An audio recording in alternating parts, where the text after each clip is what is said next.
सीखो electrical channel में एक बार फिर से स्वागत है। आज की इस वीडियो में हम इलेक्ट्रिकल मशीन के टॉपिक ट्रांसफार्मर को पढ़ेंगे। दोस्तों, इससे पहले हमने आपको ट्रांसफार्मर की डेफिनेशन और ट्रांसफार्मर के वर्किंग प्रिंसिपल के बारे में समझाया था। यदि आपने हमारी पुरानी वीडियो नहीं देखी है तो कृपया उस वीडियो को जाके ध्यान से देखिए और समझिए।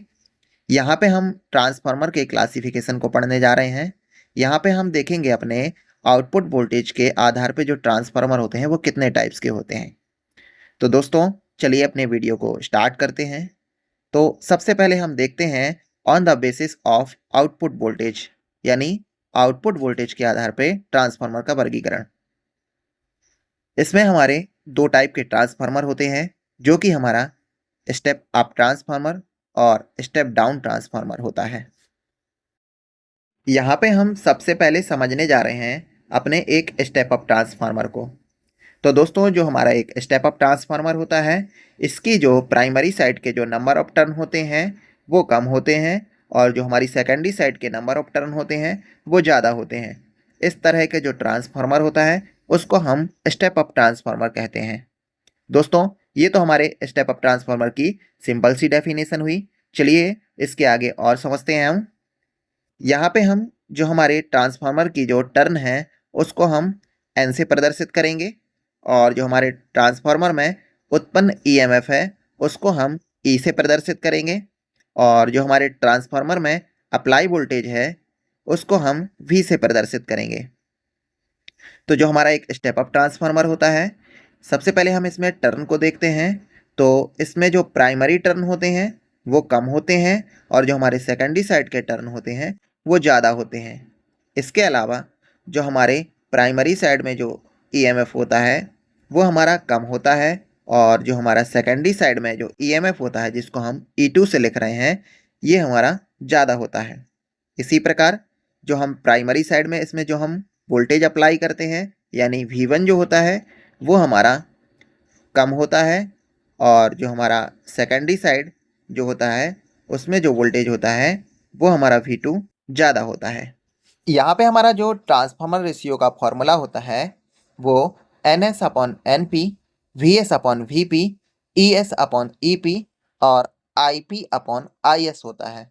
यहाँ पे हमारा जो S है वो सेकेंडरी साइड को रिप्रेजेंट करते हैं, और जो P होता है वो हमारे प्राइमरी साइड को रिप्रेजेंट करते हैं। हम अपने इस ट्रांसफार्मर रेशियो के फॉर्मूले से देखते हैं, जब हमारे सेकेंडरी साइड का वोल्टेज ज़्यादा होता है तो उस कंडीशन में जो हमारी सेकेंडरी साइड की जो करंट होती है वो हमारी कम होती है, और जब हमारा सेकेंडरी साइड का वोल्टेज कम होता है तब उस कंडीशन में सेकेंडरी साइड की जो करंट होती है वो ज़्यादा होती है। ये हमारा डिपेंड करता है कि हमारा जो ट्रांसफार्मर है वो स्टेप अप है या स्टेप डाउन है। यदि हम ट्रांसफार्मर में 100 वोल्ट और 10 एम्पियर की करंट को प्रवाहित कराएंगे तो जो हमारा मान के चलते हैं जो सेकेंडरी साइड है वहाँ पे जो उत्पन्न ईएमएफ है वो 400 वोल्ट है। तो यहाँ पे हम देख रहे हैं हमारा जो वोल्टेज है वो बढ़ रहा है, और यहाँ पे हमारी जो करंट है वो इस कंडीशन में हमारी स्टेप डाउन होगी। तो इसको हम 2.5 एम्पियर मान के चलते हैं। तो यहाँ पे हमारा जो करंट है वो कम होता है, और मान लें इसके जो इनपुट साइड की जो पावर है वो 1000 वाट है। तो हमारी जो सेकेंडरी साइड की जो पावर होगी वो हमारी 1000 वाट ही होगी, क्योंकि हमारी ट्रांसफार्मर है वो पावर को चेंज नहीं करेगा। यहाँ पे हम प्राइमरी साइड में 100 और 10 को आपस में गुणा करके देखेंगे तो हमको 1000 वाट मिलेगा। इसी प्रकार से हम ट्रांसफार्मर की सेकेंडरी साइड में 400 वोल्ट और 2.5 एम्पियर की करंट को आपस में गुणा करेंगे तब भी हमको जो पावर है वो 1000 वाट देखने को मिलेगी। इस टाइप का जो हमारा ट्रांसफार्मर होगा वो एक हमारा स्टेप अप ट्रांसफार्मर कहलाएगा।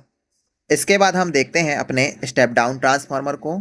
तो जो हमारा एक स्टेप डाउन ट्रांसफार्मर होता है इसके जो प्राइमरी साइड के नंबर ऑफ टर्न होते हैं वो ज़्यादा होते हैं, और जो हमारे सेकेंडरी साइड के नंबर ऑफ टर्न होते हैं वो कम होते हैं। इस टाइप का जो हमारा ट्रांसफार्मर होता है वो स्टेप डाउन ट्रांसफार्मर कहलाता है। इसके अलावा चलिए हम आगे समझते हैं अपने स्टेप डाउन ट्रांसफार्मर को। यहाँ पे हमने देखा जो प्राइमरी साइड यानी N1 है, यहाँ के number of turn secondary side से ज़्यादा है। इसके बाद जो हमारा E1 है यानी प्राइमरी साइड का जो ईएमएफ है वो हमारा ज़्यादा होता है, और सेकेंडरी साइड का जो ईएमएफ है वो कम होता है। और इसके अलावा जो हमारा प्राइमरी साइड में अप्लाई वोल्टेज यानी V1 होता है वो ज़्यादा होता है, और जो हमारी सेकेंडरी साइड यानी V2 जो है वो हमारा कम होता है। एक स्टेप अप ट्रांसफार्मर में इसके हमने प्राइमरी साइड में 1000 वोल्ट को अप्लाई कराया और इसमें 2 एम्पियर की करंट फ्लो करा रहे हैं। तो इसके साथ जो हमारे सेकेंडरी साइड में जो ईएमएफ उत्पन्न होगा वो हमारा मान के चलते हैं 200 वोल्ट है, और जो हमारी करंट है वो 10 एम्पियर है। दोस्तों हमने अभी आपको बताया था जो हमारी सेकेंडरी साइड की यदि वोल्टेज कम है तो वहाँ पे हमारा जो करंट होगा वो ज़्यादा हो जाएगा, और प्राइमरी साइड में जो हमारी वाट है यहाँ पे हम 1000 और 2 को आपस में गुणा करेंगे तो ये हमारा 2000 वाट बनेगा। इसी प्रकार हम सेकेंडरी साइड का जो वोल्टेज है और करंट है इनको आपस में गुणा करेंगे तो ये हमारा 2000 वाट बनेगा।